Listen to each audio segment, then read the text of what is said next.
I can't even get close to being the sworn enemy of lying pomposity, smugness, and groupthink that Tucker Carlson is. But I will try to use clear reasoning, sound judgment, and objective thinking to make my points clear on matters relating to our society, especially as we think about the Bible and politics. He's right. Anatoly Golitsyn. You know who he is? I believe he used to be a Russian agent. He was in the Russian government, and he wrote a book called The Perestroika Deception. The Perestroika Deception. And he made a point in saying, it's going to look like for a while that communism is out, that the Soviet Union is no more. Don't buy it. It's all a fake. And I feel like his warning is happening right now in Ukraine.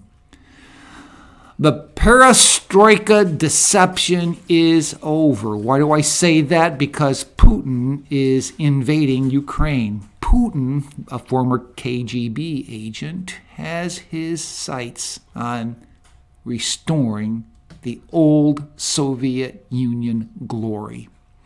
And he is taking control of a nation that historically has been subject to these kinds of attacks. And I feel that we need to recognize who we are dealing with.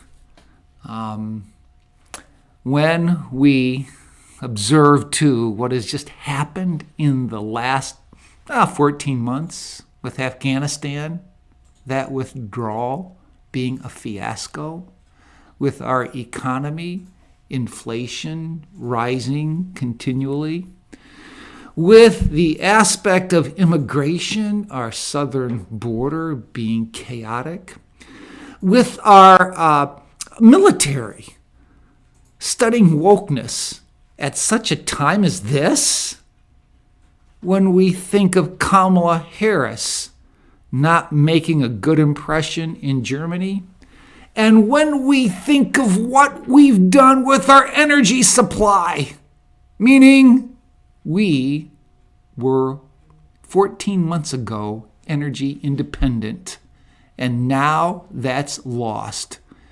And Russia has an upper hand regarding energy. All these things contributed to what we are seeing now with Biden with Putin in the Ukraine, and the perestroika deception is over. Notice too how Putin has utilized the language of the left. What do I say? What am I saying? You know what he called Ukraine? He basically said that Russia had to go in there to denazify that country. Denazify? Do you know that the president of Ukraine is a Jew? He has Jewish background. President Zelensky. And Putin is using that line of denazifying that country. Notice how the left in our country will try to smear the opponents of theirs by calling them Nazis. Birds of a feather flock together. And when we see things unfold here, I believe those who are right in saying Putin really wants more than Ukraine. How do we deal with it? I'm not sure, but I think what is needed is to show strength and a very consistent message, and those in Europe better all be on the same page. Well, unlike Tony Kornheiser, pardon the interruption, I cannot promise you that I'll do better the next time.